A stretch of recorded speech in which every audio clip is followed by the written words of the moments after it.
start that. All right, so I will just introduce myself quickly. My name is Casey Hunter. I am the Outreach and Engagement Coordinator for Common Cause Maryland. And I'm really excited to be leading transparency campaigns this session, and I will be leading today's training. So we're going to go over a lot of basics, just kind of a 101 of session, and go into, more specifics of how-tos of how to engage with that process. And I'm going to just say while we do this, we're going to have questions at the end, but please feel free to be writing questions in the chat throughout, but just know that there will be space afterwards to unmute and chat with us. I'm going to pass it to Joanne after I share my screen to get us started. Yes. Thank you so much, Casey, and welcome to everyone. Apologies if you see me looking this way. I am between my iPad and my computer so that I can see you all and so forth. Hold on one second. Isabel, if I'm spotlighted, then I think we can go ahead and jump in. So if we want to go to the next slide, just very quickly, everyone, again, introducing myself, Joanne, pronoun she, her, hers. I serve as Executive Director of Common Cause Maryland. And I think the most basic way of explaining our org, because I feel like a lot of times people can't make sense of it, is we are a good governance, nonpartisan watchdog group that really is focused on how our government actually operates, and not just these specific reforms. So I think some examples, making sure that you're able to have your voices heard at the polls, but also more importantly, beyond that, that you're actually able to engage in a meaningful way. I see a request for captions. There should be something popping up for you saying that if you want captions on, if you're not seeing it on your end, okay, it should, but closed captions are enabled. So you should be able to click and turn that on if you want. Hopefully, if you see other issues like that, please continue to flag them in the chat. And Isabel, if you're just making sure folks are admitted, apologies. So again, in the most basic way, we are largely focused on how our government functions, right? So this means making sure that you are able to have your voices heard at the polls, but also in our government. That's at the state level through legislative proceedings, but even thinking beyond that, right? The way that we engage with our state agencies, at our local level, whether or not you're able to have your voice heard on a commission in your local county government functions, and also making sure that you're able to meaningfully observe, request information, and so forth. If you want to go to the next slide. Now, today's training, though, is I'd say a special edition of our Citizens Activism Training. So typically we would do this 6-course session, typically either one night a week for 6 weeks during session, or one day all in person. And we haven't done that because the session protocols continue to change, largely because of COVID. But what we wanted to do was focus on how to use the new process. Now, we all can't see each other, or I can't see you all, but just by a show of hands, maybe in the chat and so forth, who here engaged in the legislative process prior to COVID? So this would be COVID feels like forever, but 2019, 2020. And I'm sure there are people raising their hands in the chat. Hopefully Isabel and Casey can see, but if you remember, right? Yes. Yes. And please remember to stay on mute, or if we can mute you. But if you remember, right, prior to COVID, obviously Annapolis has always largely been inaccessible. But beyond that, right, just for you to submit written testimony, it used to be where you needed to physically come out to Annapolis and, drop off your drop off your written testimony, multiple copies, at committee. And I think it was 2020, they had changed it where you were bringing a USB.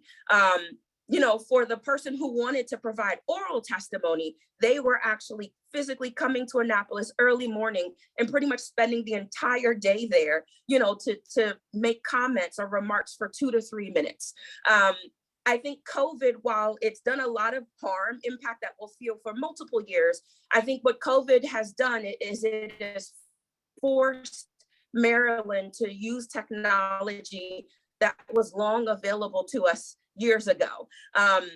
If you remember, even the floor proceedings, this is when the Senate and the House were on the floor, even those weren't streamed, right? It was where we were listening to audio and we were first beginning to pilot the video capabilities, right? So the fact that we're able to see who is on the floor now, the fact that we don't need to drive to Annapolis to submit written testimony, and you being able to testify from home is huge, right? So today is going to be focused on how to do just that, right? If you want to engage in the legislative process and you can't make it out to Annapolis, we are going to walk you through the protocols for now, at least on how to do so. And I'm going to give a very light overview just of where we are this session. If we want to go to the next slide. So just a broad overview, for those who maybe just aren't familiar with the legislative process or have not engaged before, Maryland has a 90-day session. So as you can imagine, while some states have a shorter period, 90 days really isn't much time, to get work done. Bills are moving very, very quickly. So to give you some examples, we're in February now, but, and I'm if Isabel, you want to keep up with questions in the chat, because I'm seeing them pop up too, but just as an FYI, everything will be recorded. We're also going to send you all an email where if you want to use the slides, if you want to invite someone to host a training for you, we're going to make those options available too. Now, at the start of session, the focus for most advocates, members of the community, legislators, it's, getting our bills filed, right? So some examples, we've been working with our partners at ACLU of Maryland on a Voting Rights Act. We started drafting that legislation with them months ago, right? And in January, we confirmed our sponsors a bit later than we typically would. From there, we were working through amendments, working with the drafter in order for the bill to be filed and dropped and made available online. This session has been a bit different. Obviously, we are in the middle of a huge transition. We have a new governor, state comptroller, AG.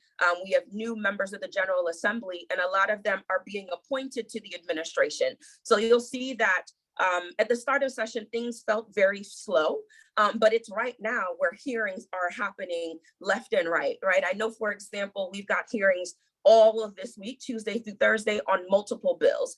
So this is also where you're going to see committees starting to vote. And I want to emphasize this because I think a lot of times as advocates, members of the public, we think testimony alone is everything, right? And while it's important for your remarks to be on the record, those vote sessions, as lobbyists really is what's most critical to us. So, sometimes we are in those committee rooms, but if you remember how Annapolis was prior to 2020, it was where sometimes we were watching advocates sit outside of closed doors as committees were voting, right? So now the fact that committee vote sessions are being streamed, that is a huge one. And I'm going to show you where you can find that information. And over the next few weeks, we're going to see things pick up even more. It's going to be even more hearings, vote sessions being scheduled left and right. You'll see caucus meetings continuing to pop up before we reach crossover.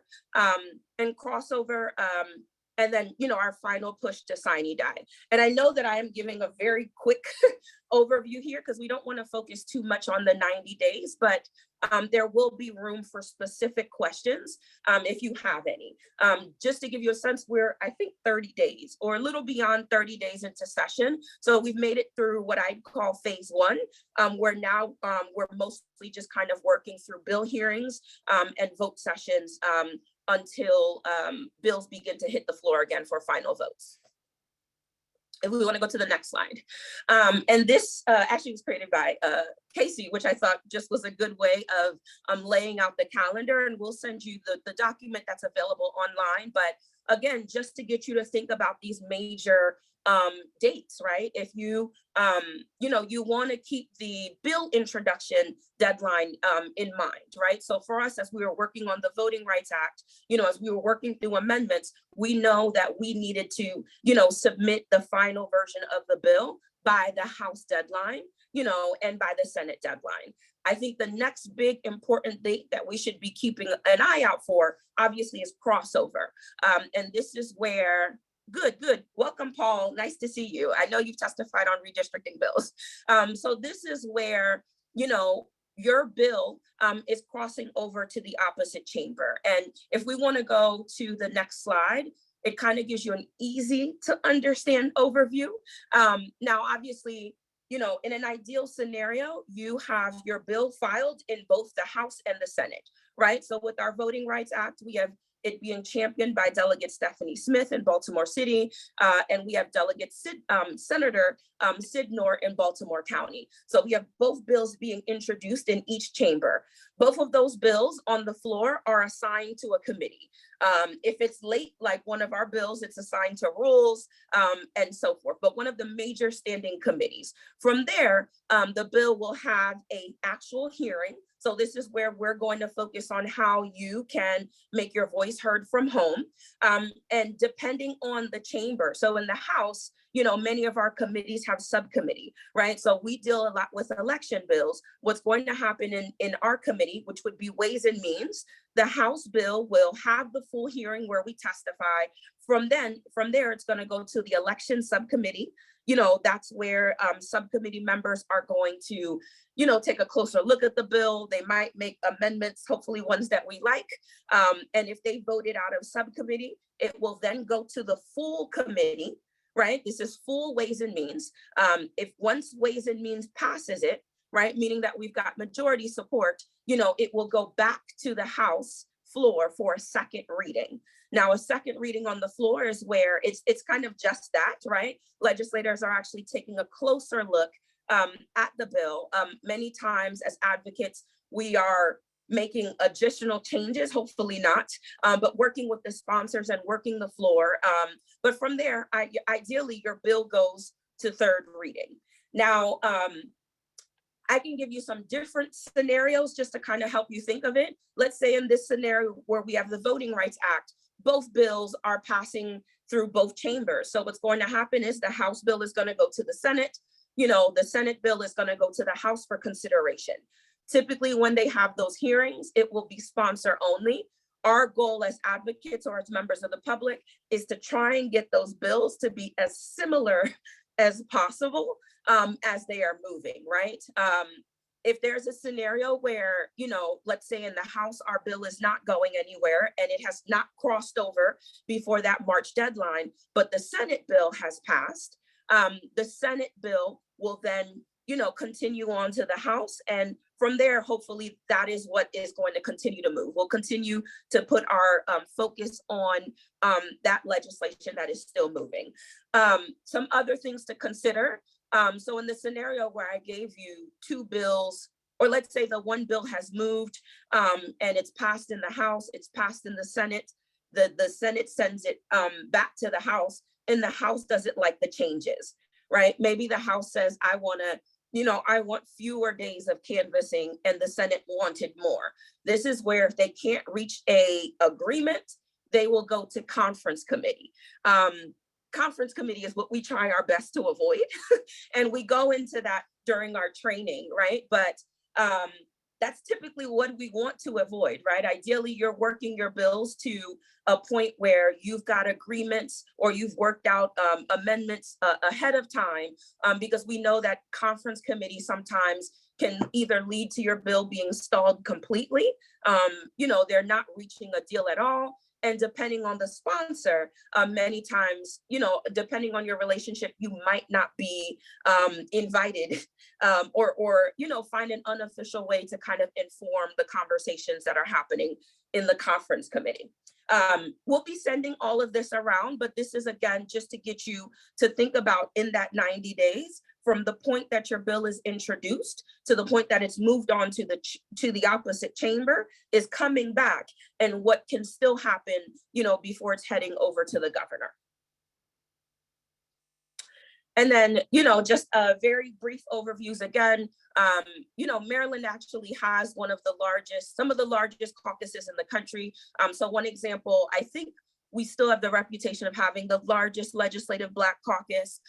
Obviously, all of our counties have delegations, and we'll show you where to find where those meetings pop up. A lot of times there are task forces and work groups that are established on pending legislation. I know that one example, I think there was one around a police accountability bill having to do with transparency. And what can happen even when those are formed is these work groups or task forces never actually meet in the interim, right? So again, there are times where we try and avoid studies, we try and avoid task forces where we can, because those can be used as tactics as well to unfortunately stall your efforts. I think some other pieces to remember, obviously, we've got still fairly new leadership, House Speaker Adrian Jones and Senate President Bill Ferguson from Baltimore City and Baltimore County. And maybe what I will do, if we go to the next slide, does it go into protocol? So if we go back, what I really wanted to do, yes, there is a Hispanic caucus. So what I really wanted to do, if we want to stop sharing the slide, I wanted to share my screen, and kind of walk y'all through the General Assembly website and kind of where to find some specific things, because I know that the website is not that user-friendly at all. Hold on one second, just as the screen is sharing. Hopefully you can see it on your end. You see the MGA website? Okay. Yes. So again, Isabel, if you want to drop the link in the chat, things I was hoping for transparency of who was going to testify and what they would be saying before the hearing. So just to address that very quickly, in terms of protocols, right now we actually can't, one of the problems that we've been trying to address is the fact that testimony does not become available in real time online. Leadership has said that some of that is just technological capabilities and whether or not they can get it up so quickly enough before hearing. If you remember, we're going through tight deadlines, but what you can do is request the bill record. So again, this is where if you are working with a sponsor on a bill, the sponsor can send you a copy of all of the written testimony. So most of our priority bills, I will always see what testimony was submitted ahead of time because I'm requesting it. Now, for those who are unfamiliar with the website, again, Isabel has dropped the link in the chat.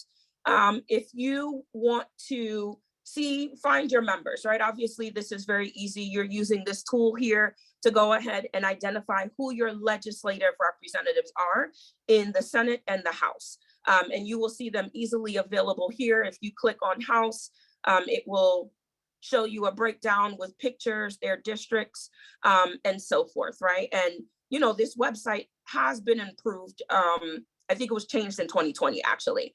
Now, what I really wanted to show you all is first, kind of where to find like what's going on today. So it's Monday. We know that there aren't bill hearings necessarily taking place today, but there is still work happening, right? So if you want to, on a regular day, right, when you come on the website, you'll see right here that you can see what time the Senate and the House will be on the floor, right? So this would be technically the full General Assembly or the full Senate and the full House of Delegates on the floor and meeting to either introduce bills, to vote on bills and so forth. Now, I don't believe their agendas are up at all yet. Nope. And typically you would see it at the bottom or the main page as well. Hopefully my computer is going slow, but I don't see anything up yet for today, but you can go back and watch the proceedings from before. Now, if you are looking for what's happening today, there's a few ways to kind of look at it. Your first snapshot is of today's calendar. It's already broken down for you. So in the Senate, we see that budget and taxation subcommittees are meeting, right? We see that they're meeting. Education, House, and Administration is meeting at 1 p.m. There are 2 subcommittees meeting. They're typically in different rooms or they're joining virtually. We also have executive nominations meeting at 5 p.m. When you click these links, right now we don't have the, right now it's not live streaming yet, but you can see, any materials or relevant information on experts that maybe are testifying that day, since these are briefings. In the House, it's the same. We see that HGO is meeting at 2:30. We see that appropriation subcommittees are meeting today as well at different times. Once they are meeting, you will see a section here. Yes, you can, Norberto, and we're actually going to get to that in the second half as we go through protocols for the day, right? But typically what you would see is a section just like this that says live, right? So it will say live and it will show you all of the streams that you can click on as proceedings are happening today. And here I talked to you about delegation meetings, right? So Montgomery County delegation is meeting twice today for some reason. Now, some of the delegations, they are not streaming directly through the General Assembly website. So when you click, it will send you where you need to go. I think Baltimore City delegation is a good example where it will give you a link to Facebook. And Facebook is where, it'll redirect you to Facebook, even if you don't have an account, in order to watch the meeting for the day. And apologies, it feels like I'm losing my voice. In addition to that, right, there's just some helpful info at the bottom if you're looking for protocols and so forth. But what I like to do on a day-to-day, right, is I want a full snapshot. So I know that Mondays are not going to be busy days, but we are still taking a look anyway. Sometimes I am watching for other things that our partners are working on as well. All of these names here are people who are being considered for executive nominations. So that's why this list looks long. But if you want to find what hearings are taking place tomorrow, what you would do is just click Tuesday, right? We see that it will be broken down by the chamber. So what we're going to see first is Senate committee meetings and other proceedings. So we have here budget and taxation. We see that they are going to be having a budget hearing at 1 p.m. And we'll address the budget pieces when we get to the protocol section, because there actually are some differences with budget and streaming and participation. But you see here the new EEE committee has multiple hearings taking place in the Senate and so forth, right? So make sure you can see this in the meeting tabs. Hopefully you're not flagging for me because but again, this just gets you familiar with the website, where to find what is happening throughout the day. You can still see here that here is the bill text. I think another example of what I wanted to show you, excuse me, a lot of people email us looking for the actual bill text. They don't realize where it is. And I understand why, because the layout isn't that user-friendly. The bill text can always be found in the history, but more importantly, right up here.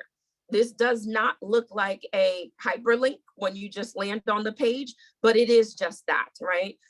You see the bill text open up for you on the screen. Once you click the bill number up at the top, it'll bring you to the sponsor page. This bill hearing is taking place tomorrow, and somehow it already has a fiscal note.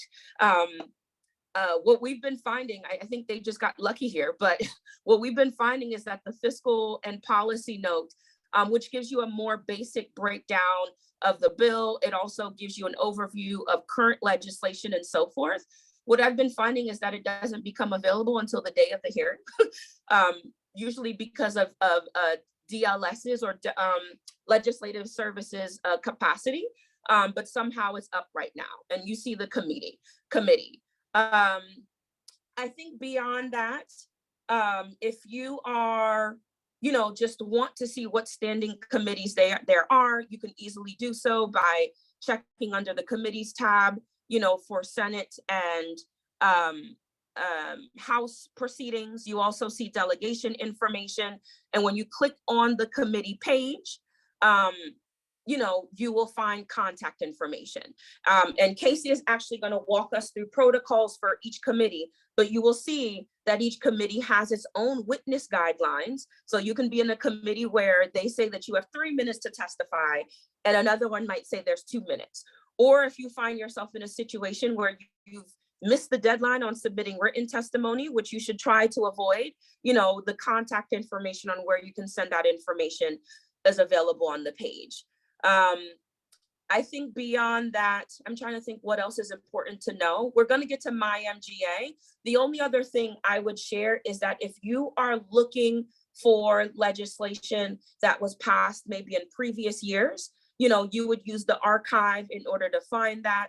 So I'm looking at 2021. We know that we had a voting in jail, bill, and I would put in House Bill 222, and it will pull up the record. I guess that's not the number, but it will pull up the legislative history for me and so forth. So I am going to likely pause there so that we can get to protocols. I know that there were, we'll take questions at the end, just because I think that's the easier way to go. But I know that there was a question regarding delegations, and unfortunately, this is where I think we're still working on making improvements, because delegation meetings aren't streamed directly through. Delegations sometimes function differently, and we can see, while they try and get early notice up, it could be the day before that you're seeing that a delegation meeting is happening tomorrow, and so forth. So it really is training yourself, where you wake up each morning and the first thing that you are doing is checking the calendar to see what is happening that day. So I am going to pause here. Let me stop. Hopefully I can figure out how to stop sharing my screen. Hold on.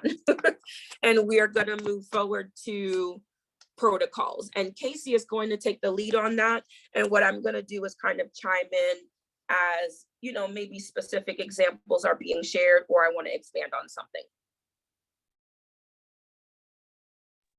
All right, me again, and let me share my screen one more time. And while she's sharing her Sorry, screen, if you just want to keep, while she's sharing her screen, if you just want to keep dropping questions in the chat, even though the training is an hour, I am going to make time to make sure that we're able to answer, very detailed questions that might be coming up on your end. Are you having sharing problems? No, sorry, I Okay, lost okay. the tab. I have so many tabs. Sorry. All right, I got it. Yeah.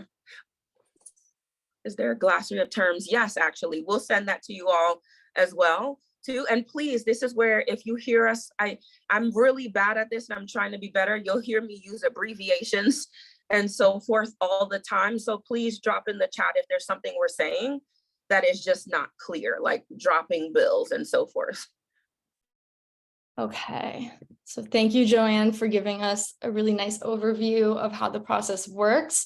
So I'm just going to be walking you guys through in a little bit more detail how to actually sign up to testify and what that looks like, the requirements. And so like Joanne was saying, there's been a ton of changes in recent years, especially with COVID. And last year and still this year, we're really pushing to keep these hearings hybrid, so that people can testify either in person or from home via Zoom. So with that, they decided to this year allow each committee to individually release protocols on how that hybrid structure is going to work. So we have broken it down. For the most part, the House is all the House committees have generally the same rules, and all the Senate committees have generally the same rules. There are a few exceptions in there that we'll go over shortly. But so for signing up for testimony, the most important thing is to have a My MGA account. And after I go through this overview of the different chambers, I'm gonna, similar to what Joanne just did, share my screen and walk y'all through kind of step-by-step how to set up that account, how to navigate those pages. But just to start off, so this is for the House. We're gonna talk, this page applies to all of the standing House committees. So for signing up, again, you're going to create that account through the MGA website. And this is important. You have to sign up to testify 2 business days in advance for all House committees. So if it's a Monday hearing, you're going to have to sign up on the Thursday. If it's a Tuesday hearing, you're going to have to sign up on the Friday. And that window to sign up on the website is available from 8 a.m. until 3 p.m. So again, this is only for the House side. You're going to have to sign up 2 business days in advance. So if you're testifying in person, you're going to go, so you're still signing up online. There's no signing up in person. You're going to go testify inside the committee room. There will be a screen waiting, showing you the bill order, stuff like that. You're going to have 2 minutes for each witness. This again applies to all of the House committees. And in the House, multimedia, so that would be a PowerPoint, any audio or visual supplements that you might have for your testimony, that is not permitted in the House, but you are allowed to submit that as written testimony. And you'll see that there's an option to do both. You can testify written, you can testify orally, or you can do a combination. So speaking of written testimony, that is going to be submitted in PDF format. So written and oral, same signing up structure, which we'll go over. That's through My MGA. Really, really strong emphasis on the PDF format. For your testimony for the House, they would like the first page of your testimony. So just to give you an indication, our testimony is usually about a page or less. So you're going to want to show the bill number on there, show very clearly whether you're supporting the bill, whether you're supporting it with amendments, or if you're not supporting it. So that would be favorable with amendments, or unfavorable. And then you want to have the name of either, if you're just testifying on behalf of yourself, or your organization. So let's talk a little bit about virtual testimony.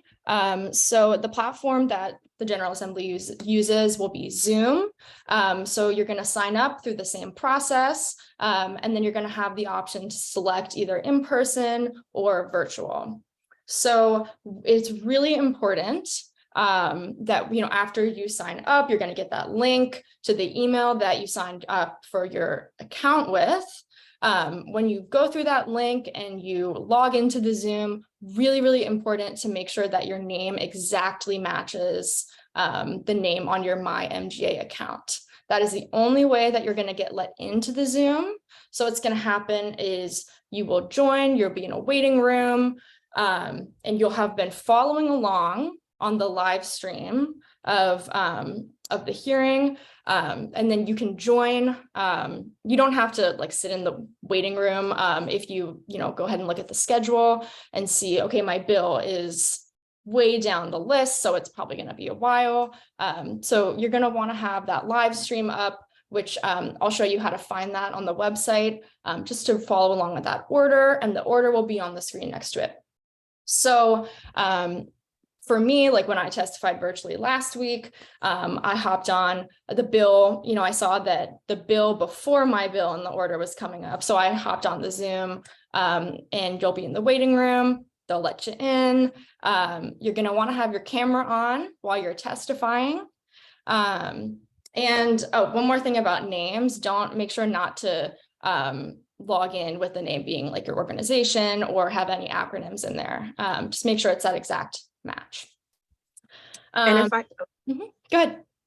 No, go ahead, finish, because I was going to jump in with more. Oh, I was going to the next slide. Go for it. Okay, so if I can jump in, one thing, and thank you, Casey, for kind of starting to flesh this out, because it really is even though the House and the Senate did try their best to make protocols as similar as possible, it is important to remember the deadlines, right? The 2-day in the House, 1 day in the Senate. I think one important thing we forgot to include here is that while we have hybrid, there are caps on the number of people who can testify remotely.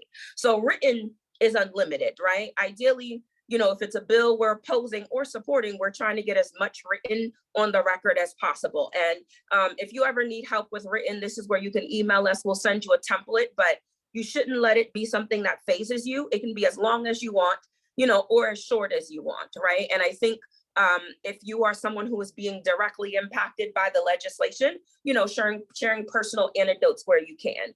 But I think, if you are working on high profile legislation, let's say last week, it was kind of the gun week in Annapolis, right? We know, and it was a long day for folks that work in judiciary and JPR. Now, if you are someone who wants to testify on gun legislation, I think some other big things this year, cannabis,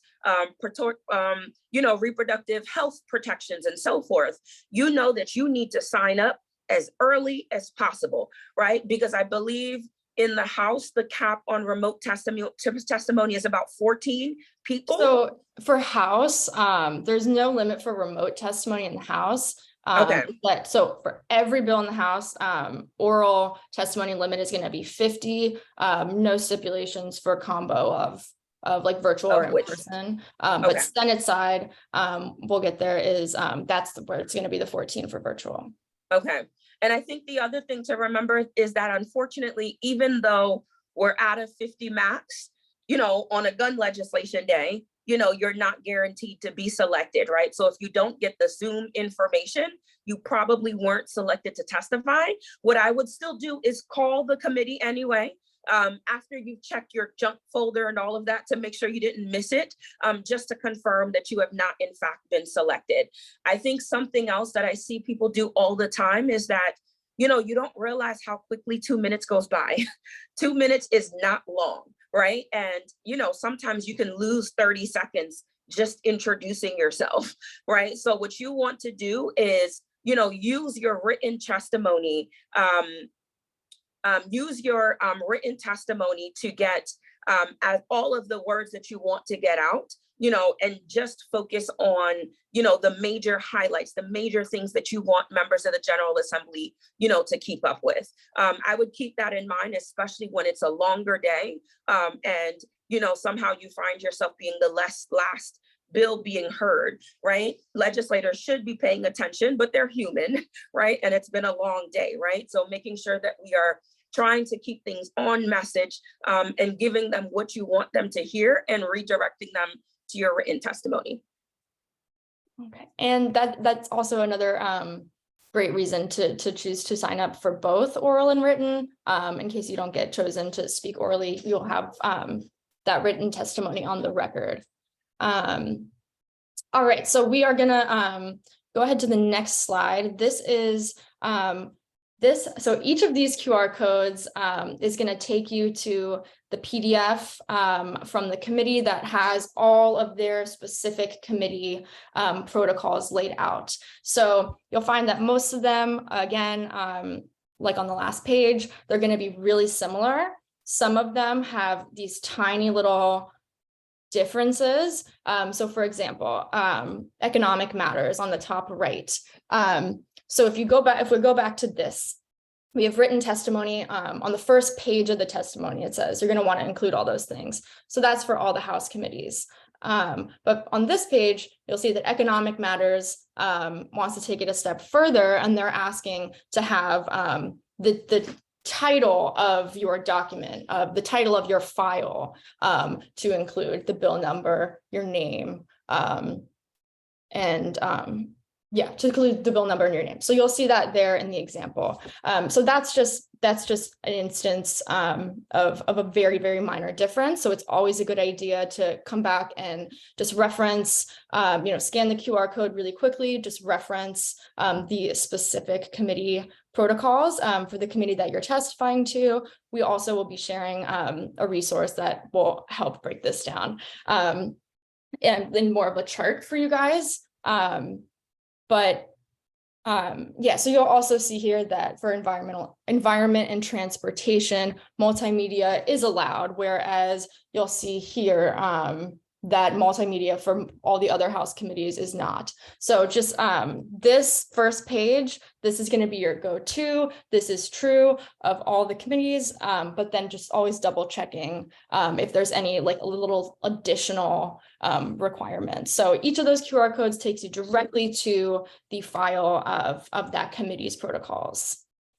And So can you just explain how someone would use a QR code just in case? yeah, QR code's super easy. So I'll just show you a little example. I have the camera open on my phone.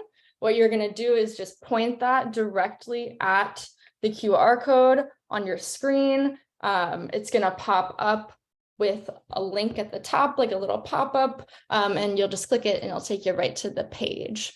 So you can just do that through your camera app on your phone. All right, we are gonna, just for time's sake, move on to the Senate side before I jump into the tutorial of how to sign up. So for Senate, it is similar to the House, just slightly different. The main difference is that you have to sign up one business day as opposed to two prior to the hearing. So just to reemphasize, the House is 2 business days in advance for signing up, and the Senate is 1 business day in advance for signing up. So like Joanne was saying, the Senate, they have put a cap of 14 testimonies that can be virtual, that can be remote for each bill. Your camera must be on, and same as with the House, when you're testifying virtually and you're logging into the Zoom, make sure that your Zoom name is the exact match of the name that you used on your account to sign up. And same thing here, you're going to want to follow along with the live stream of the hearing, just so you can kind of keep track of where your bill is coming up in the order. So for oral testimony, same thing. Almost every committee is going to be, except one, is going to be 2 minutes for witness.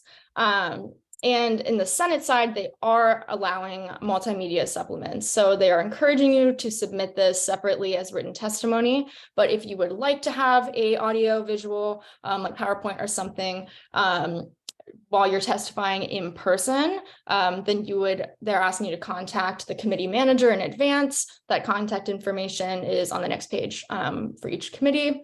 But this, I want to emphasize that multimedia for the Senate is for only in-person witnesses. So if you're virtual, unfortunately, you won't be able to screen share or anything. So you can just go ahead and submit that as written testimony. And for written testimony in the Senate, they don't have the specific requirements about layout that the House does, but you're also going to need to submit in PDF format through the website for the Senate. So again, for the Senate, you'll see. I was going to say, if I could jump in now. So really quickly, and sorry, Casey.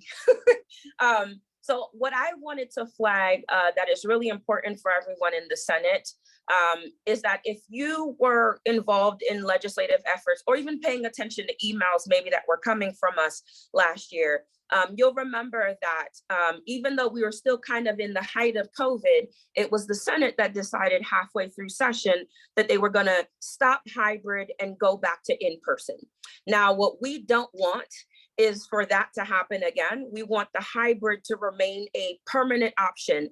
And we know that unfortunately, there are some senators that don't want that to be the case, right? Either because it makes hearings longer, or, you know, they're just a lot more accessible and so forth. So one plug that I would add here is that if you are someone who is testifying in the Senate, either via email or oral, right? Especially since I see someone here who's far out in Western Maryland, right? What we want you to do, if you can, is as you're testifying, say, thank you for making the hybrid option available. I wouldn't be able to testify today if it weren't for the fact that I could do it from home. I think in the Senate, this is especially important because we need to keep the pressure on them.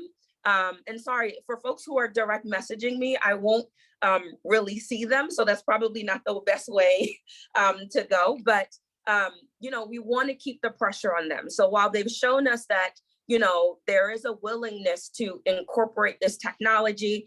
We want to make sure the Senate really, truly, understands that the public wants this to remain in place. So wherever you can, even if it's right at the end of your testimony, just say, thank you for giving us the option to testify from home.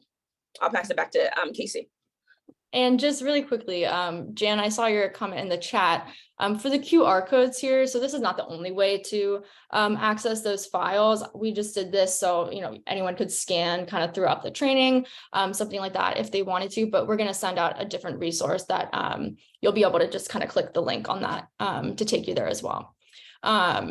So here you're going to only see you're only seeing 4 committees here for Senate, because the other committees, so like rules or executive nominations, they don't really host hearings in the same way that others would, just because of their functions. But so here for Senate, you're going to have those contact emails. That's where you would want to reach out to the committee manager. Those are all the committee managers' emails if you did want to do that audio visual multimedia supplement during your in-person testimony for the Senate.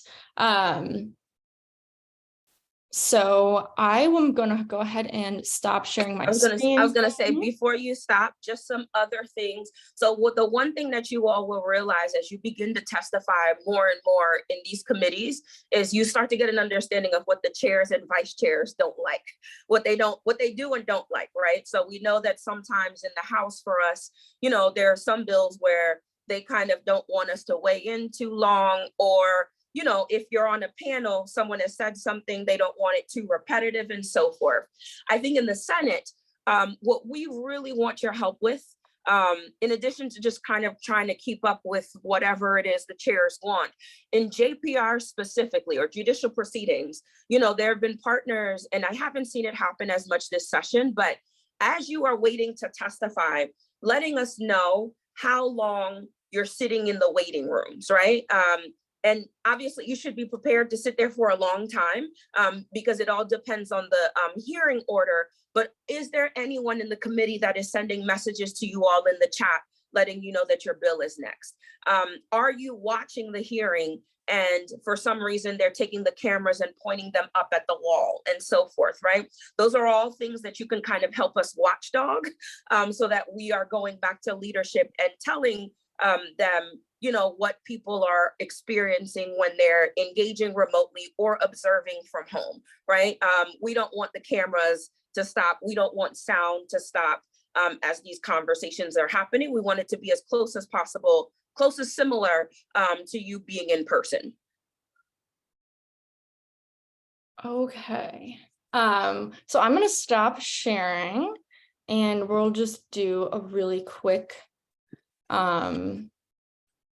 overview here of how to sign up for testimony. So, all right. Okay. So this, we're back at the home page. So where you're going to go to sign up for testimony is, or to use the bill tracking software that's also available on the MyMGA website. So you're going to head over to the top right corner. So next to the YouTube symbol, you're going to see MyMGA. And so this is what's going to pop up. You're going to see sign in, register. So you'll just click register. It's going to ask you first name, last name, your email, if you're affiliated with an organization that you'll be testifying on behalf of, things like that. I'm just going to go ahead and sign in really quickly just so I can show you guys the inside. So this is the bill tracking software. So right now, this is, for me, this is a folder of all of my transparency bills, or it should be, but I have been using something else personally to track. But this is great. So you can add a list here. So bills, save, and then you can edit list items in here. So then you're going to see you have the option to check any bills. So like that. So just adding them to your bill tracking list, then you're just going to have like just a list of all the bills that you're interested in right there for you so that you don't have to go back digging. Make sure to click save at the top. So then you can do run report. And here we have the report of all the bills that are in that list that I've checked off. So it's basically just saving them for later. But you have the ability to put them into different folders, things like that. So we're going to go through signing up for witnesses. So you're going to click witness sign up on the left bar here. So say I wanted to sign up to testify here on SB 315. So what I would do is I would check it. And then you're going to find that it's going to already have your name or your organization pre-filled for you because it's associated just with the name of the account that you created. And here you're going to have position. So you're going to select if you're supporting it, if that would be favorable with amendments. You can give informational testimony. So that would be just providing background information on the issue, or you can do unfavorable. So you would check, and then over here you have testimony. So there should be these are all your options. So written, you're going to see in person, oral, in person, both. So the both would be submitting written testimony and speaking. So you have those options to divide to select in person or virtual. So then you would if you're submitting written testimony, to the right here where it says upload files, that is, you're going to click there to upload things. So then what you would do after you've done that is you really want to make sure at the top to click save. So just checking all these things does not submit it. So I could sign up to do another bill, check, put it in, type of testimony, whatever. And then you have to click save at the top, or else those checks will not be saved for you. So you would click save, and then you're good to go. So then you can go over to this tab, signed up items here. How about to make it easier, you go ahead and sign up for SB 346. We could do it favorable, but just with no written or anything, just so that people see.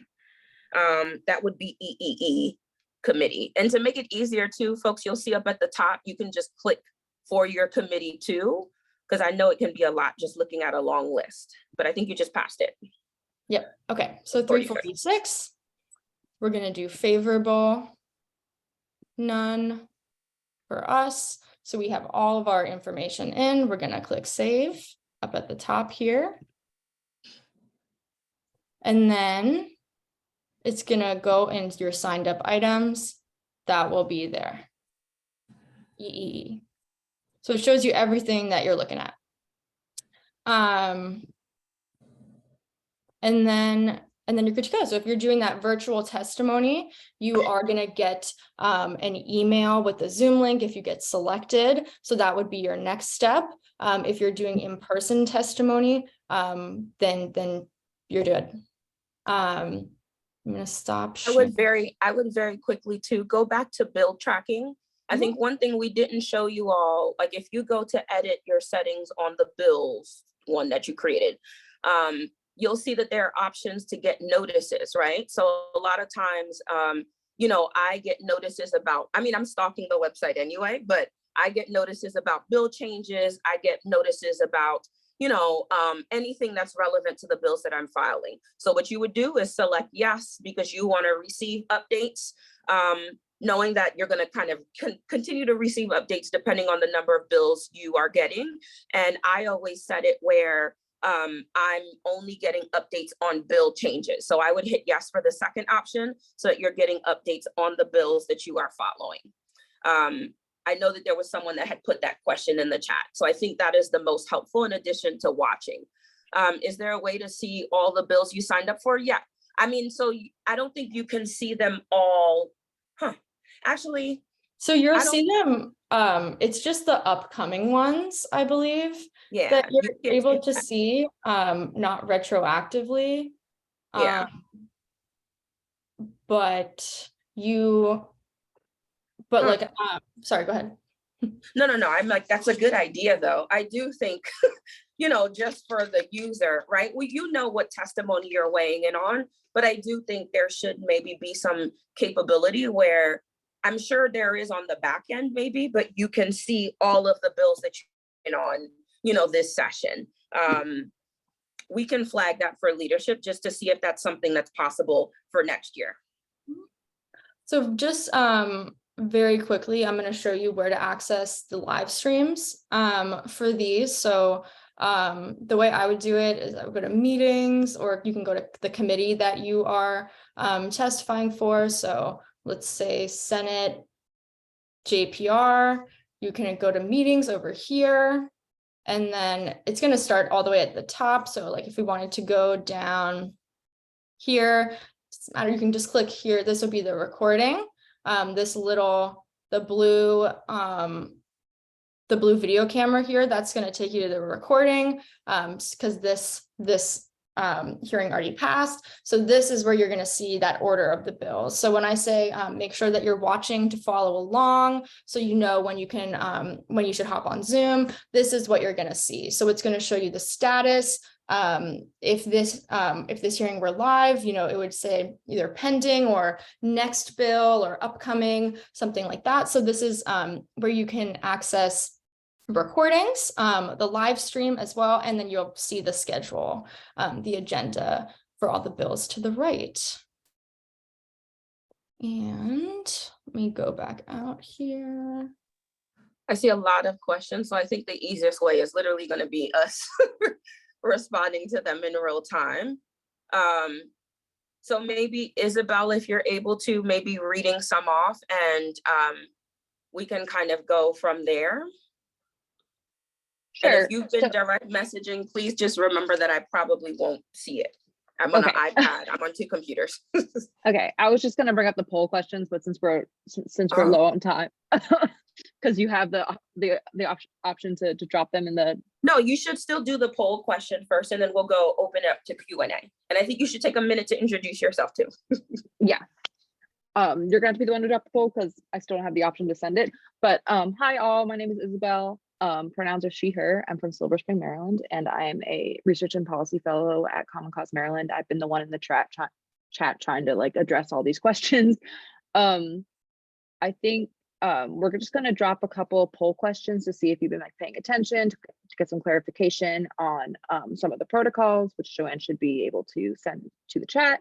In the meantime, one of the questions that you guys asked earlier that I was not able to answer, because I honestly just did not know and I did not want to give you the wrong information, was how long does it typically take for a bill to move from committee to being on the voting floor? Joanne, do you have any answers to that question? Oh, sorry, I was helping with the poll. If you could repeat the question. I think I can probably answer it. How long does it typically take?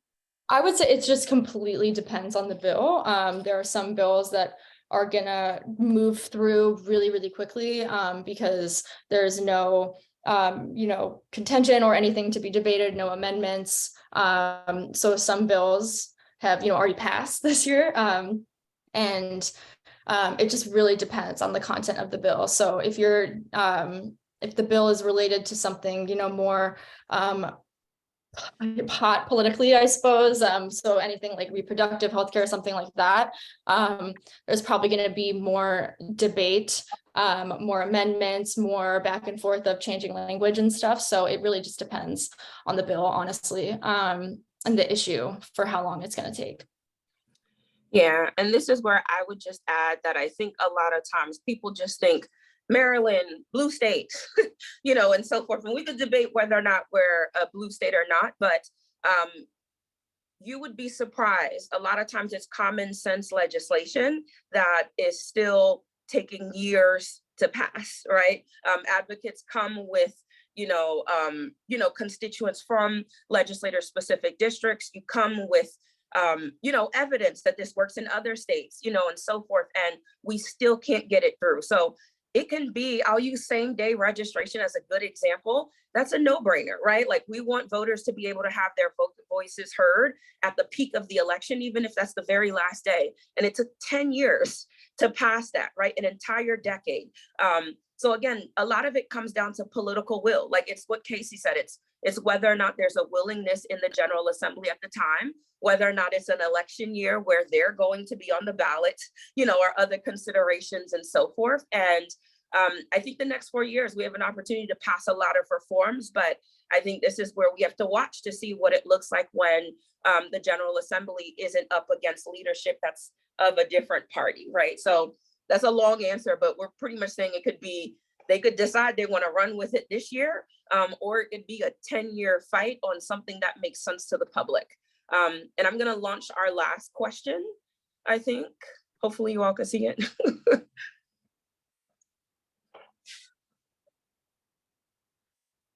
And I think I'm the only one that can see results. Can you raise your hand in if you guys can see the polls? I see the responses coming in. Okay, great. And it looks like folks are remembering a lot of the answers, right? So again, you know, how many days in advance? I see some people put 1 business day. I think remembering, and we'll send this information via email, 2 business days in the House, 1 business day in the Senate. So upper chamber 1 day, lower chamber 2 days. In which format do you upload testimony? Everyone got this right? PDF. And question 3, where do you submit testimony? Through MyMGA. You should not be emailing the committees unless it is like a dire emergency and you've missed the deadline. But even there, I think it depends on the committee. You'll see that there's many that are unwilling to accommodate. Upper is the Senate. Apologies. This is where, thank you for asking. Upper chamber would be the Senate. Lower chamber would be the House. And I don't know how we want to do Q&A, if we just want to open it up or if we want to go based off of ones that are in the chat. I'll read off a couple more questions from the chat. So what if a person has more than one affiliated organization? I would avoid, so I think this is where it's up to you, but if you are a member of the public who is, you know, a lot of times you work in coalition, you work with grassroots groups and so forth. What I would do is not identify a specific organization when signing up to your portal. And, you know, you just make sure it's clear what organization your testimony is on behalf of when you're signing up. So I think some examples, my account obviously is affiliated with Common Cause. If I were to choose to do something personally, which I don't do, but like if I wanted to weigh in on something as a constituent, I would probably go ahead and have to make a second account through my own personal, just so that it's clear that it's not coming from Common Cause and it's on behalf of Joanne. Okay, then can you track how a senator or delegate votes and has voted in the past? Yes. Yeah, how about I share my screen very quickly. Was the question Bill's votes in the past? Was that what Yes. it was? Okay, so let me share, if I can, very quickly on where you would find that information. Is the person who asked in the chat, are you looking for a specific bill or is any bill fine with you? I'm assuming any bill. So let's just pick a random bill number. Hopefully there was a vote on it. For whatever reason, I cannot remember bills today, but this did not go anywhere. Let's see if there was even a vote in committee. So this is not a good example, right? But we see here that Senator Ellis's bill from last year, it was heard in EHE because we can see, or the old EEE committee, because we can see the testimony online. So I know that there was someone that asked about seeing testimony in real time. While we can't do that, after the bill has passed second reader, the testimony becomes available online. You can also go and look up old testimony. But if we were to look at a bill that went to a vote, I don't know why I can't find one. We know Kagan had a lot, right? So You can go by sponsor. We're going to go to Kagan because she had a bill that the governor vetoed. Apologies. We're going to search. This is from 2022. The bill that we are looking for is, I believe, SB. Here we go. Well, this isn't the bill, but this is a different one. It passed. SB 163. We know that it made it all the way out and made it to the governor until he vetoed the bill. But if you would go here, right, as you land on the page, you'll see the final fiscal note. You will see, if you click on witness list, you will see testimony that was submitted for the record. These little cameras here will bring you directly to the recorded hearing where you can see who testified. Now, what you're gonna do is click on history. This is where you're going to see the votes in committee and so forth. So we know that this bill passed out of the Senate. So what we can do here is we'll see in the committee, we can see what the vote was, excuse me. And you will see that this bill received bipartisan support in unanimous vote as it was voted out favorably. It went to second reader. You can see amendments that were tried to be made on the floor, third reading and so forth, but here's the final vote, right? So we can see in the Senate, the vote was 33-14, and we can see who voted no on the legislation, who abstained, who was absent, and so forth. And just as you're thinking about how bills continue to move, right? So it's passed in the Senate. We have the vote record here for the Senate. We see that it made its way on over to the House. It was assigned to Ways and Means. It had a bill hearing, and here's the vote in Ways and Means. Here's the final vote in the House. Here in the House, House Senate concurred. We can see here, there was a change, 31-14, and they originally passed it at 33-14. So maybe someone was absent. Let's see what happened there. Yes, 2 people were excused or absent. So that's why we see some vote changes and so forth, right? So this is how you would go ahead and find the legislative record on bills that have passed. Or even if it didn't pass, maybe it failed at the final hour. You want to see where your legislators fell. You would look up history. Okay, and then another question is, do you also have a training for how citizens can either as an individual or with their affiliate organizations formulate and propose new legislation? Yes, that would actually be our full Citizens Lobby Like a Pro training, which we decided not to do this session.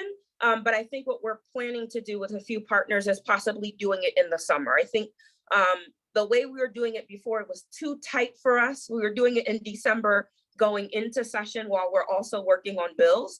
We're a small team, it just doesn't work. So I think what we're gonna do is host it late summer going into the fall.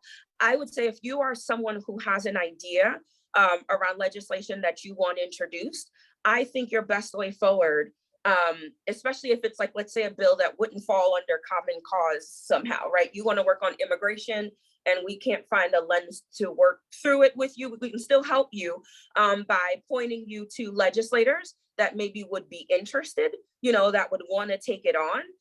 I would start with your own delegates and senator if you can. If you don't think they would be a great fit and that, let's say this bill is it's an election bill, that means it's going to go through these 2 committees, right? It's going to go through Ways and Means and or EEE. What you should consider doing is seeing if someone who sits on the actual committee itself is willing to champion the bill for you. A lot of times legislators are literally just introducing bills based off of ideas that their constituents shared with them. So I would start there first. I would not worry about drafting the legislation. Most of our bill drafters actually hate that. What you want to do is come up with specific recommendations on what should be included in the bill. If it's legislation that maybe has been passed in other states, you can pull pieces from it, so that they can refer to it as well, right? And what we'll do is send more information for the full legislative training. But what I hope you leave with is that, like, literally just call on your legislators first and share the idea with them. You'd be surprised how many of them are willing to take it on. The Senate has some limitations because they can't I think they have bill limits of like 25 right now or something like that per legislator. But if you get to them early enough, they might be willing to work with you. That was a long-winded answer, but yes. And then there's some confusion about the upper and lower levels. That's my fault. I mean, upper, so we talk about it internally in that way, but upper chamber would be considered the Senate, right? The Senate is the more senior position. Lower chamber would be considered the House. So not because the House is any less important and so forth, but again, they are just different governing bodies, and the Senate has some authorities that the House does not, like finalizing appointments is a good example. That falls under the Senate and largely the executive branch. Okay, and then Paul asked, what is the general limit on the number of virtual testimony in the House, and how are the choice of who gets testify remotely done? Is it done reasonably in your opinion, or are there biases in their choices? And if you want to testify in person and sign up correctly, must they allow to testify if you attend the bill meeting in person? Yeah, if you attend the bill meeting in person, you can, and you're going to testify, you're testifying. If you're signed up. If you're signed up for oral, specifically oral, and you're attending the meeting, you're going to be able to testify. And there's only the general limit for the Senate is 14 for virtual testimony. For the House, in my experience, I testified virtually about 2 weeks ago, and I'd say like per bill there's usually at least 5 to 7 like per each side. And I would say there isn't a bias in their choice. There was plenty of people for both the favorable and unfavorable side of the bill, specifically all day for the ones that I was hearing. So that's about that. Yeah, I would just say if there are biases, it would be, this is where you would see it in the Senate, right? So again, the Senate is where there are caps on testimony, 14 at home. So the committee does have the discretion, unfortunately, to be selective, right? That happened a lot last session. I think even in the House, where we know that there were specific committees that were hand selected who they want to testify. So again, always keeping in mind the 14 count. If you are not on the sponsor panel, it's supposed to be done via lottery or to some extent first come, first serve, but there's nothing we can do to dissuade the chair from selecting who they want, unfortunately. That's not public information that we see on our side on who signed up. So that's just me being transparent. We really don't know in the Senate whether or not they're being selective in who they want. And then Jay Priggle Miller asked, has the bill to allow mail-in ballots to be counted prior to election day been reintroduced? It has. I actually just sent an email about it. If you're, it's Senator Kagan again. Cross file is Delegate Feldmark, and the bill number is actually SB 379, House Bill 535. If you feel like supporting House Bill 379, we expect it to pass without, hopefully without any issues, since we've got a ton of co-sponsors.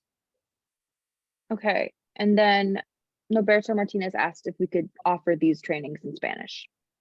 Yeah, listen, we would love to. So, and that's actually a good flag, right? So while we have expanded, while our advocacy hopefully leads to hybrid being a permanent option, we as an organization know that the legislative process still is not that inclusive, right?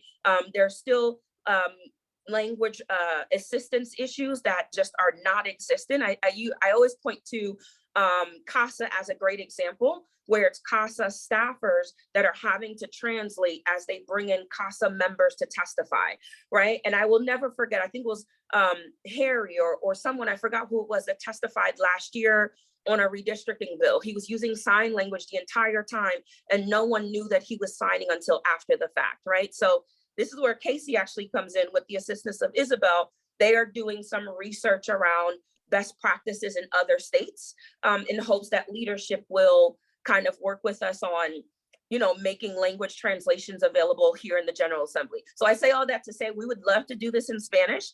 I obviously cannot speak Spanish, and I don't think Casey or Isabel can, but we are open to working with you, right, on translating the slides, and maybe you're leading the session and we're helping to answer questions, whatever way we can to work collaboratively to make this accessible to more members of the public.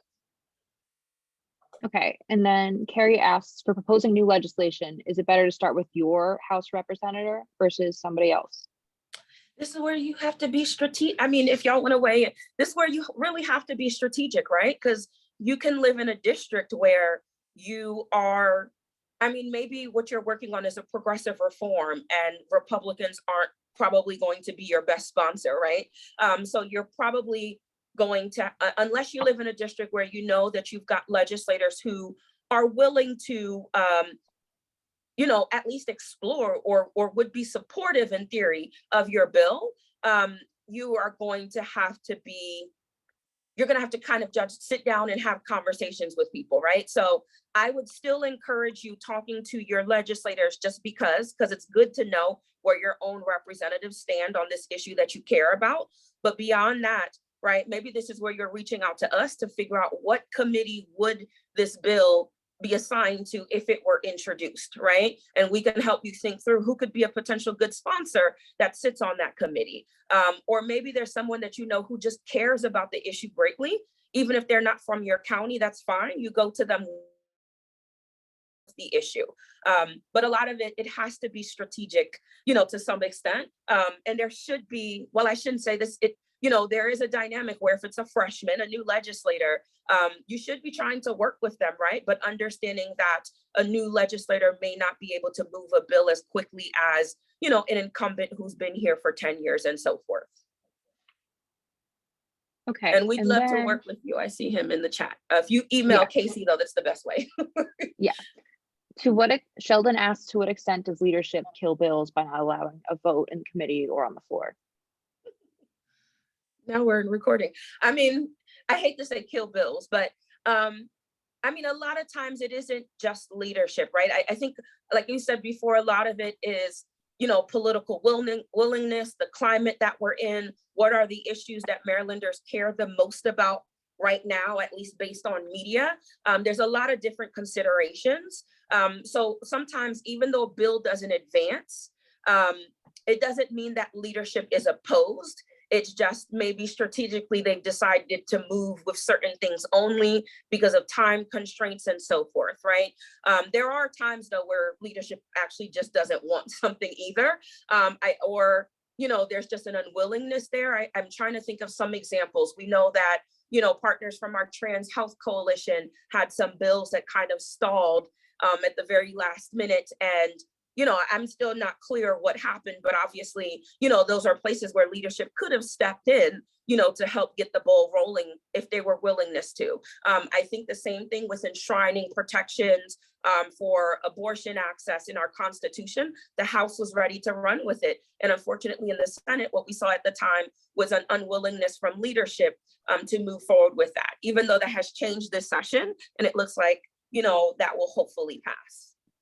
So again, it all comes down to, it's a lot of different, considerations, not just leadership. I think it's the willingness of the committee members and so forth.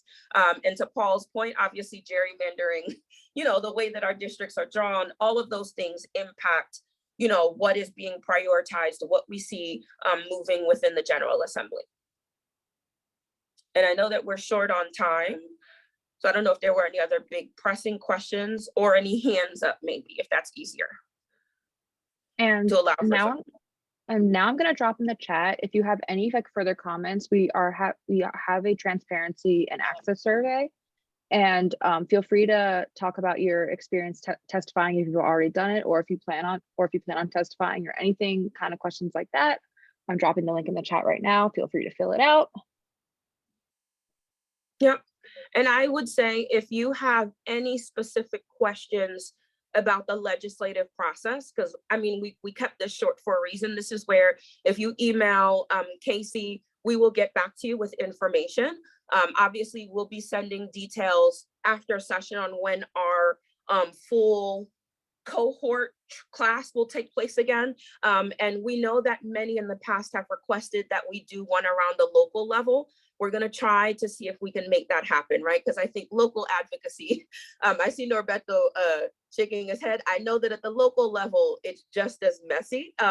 And as I've worked in some counties, I understand that a lot more. So I would say, you know, even though our focus today is on state, making your voice heard at the local level is just as critical, if not more sometimes. And, you know, Casey's protocols and recommendations that we're putting together, our goal is to make the local county processes accessible as well. We know that Baltimore City, for example, has already started doing that. Our hope is that other jurisdictions will too. So I'm going to pass it to Casey to close us out. But before I do, I just want to give a big shout out to Casey and Isabel. Like, obviously, you know, there are 2 lobbyists in the office and we're running around doing a million things, and they pulled this training together, you know, by themselves, separate of us. You know, even when we had that scheduling error, which was actually my fault, you know, pulled it together very quickly to get it rescheduled. So I appreciate their leadership in making sure this happens, and for helping us track and watchdog the protocols. So thank you, ladies. Well, thank you, Joanne. And I will keep this brief. I know that we've run a little bit over, but this is not the last time that you'll hear from me. I will be sending out plenty of resources shortly to all of you, including the link to the recording, the slides, and just some other like one-pagers, fact sheets, definitions, kind of things that you might find helpful as you engage in the process. But please feel free to reach out to me at my email, chunter@commoncause.org, and that will be email that you'll hear from me on. But yeah, we're happy to answer any questions, help you navigate the process, address any concerns. So please don't hesitate. Yes, and please, I encourage everyone, maybe challenge yourself, right? If there is a bill that you care about, you just want to practice, I shouldn't say practice because it is a real session, but still, you want to get your feet wet, right? Don't overthink it, right? A lot of the most powerful testimony comes from actual everyday residents who are speaking to how this specific thing impacts them, right? So as advocates, we really can't do our jobs well without you all kind of like in the background explaining why this is either good or bad. So what I would say is take a look at bills, you know, that you're interested in, even if you are a bit like overwhelmed, that's when you reach out to us, right? We will help you think through, you know, your testimony and your comments for that day. But I challenge yourself, okay? Challenge yourself to weigh in, even if it's just via written on one bill this session, and you'll see how comfortable you kind of get with it over time. So have a good afternoon, and keep an eye out for an email with more info coming your way. Thank you. Great job. Thank you. Thank you. And Norberto, hopefully we can make that training happen. Thank you.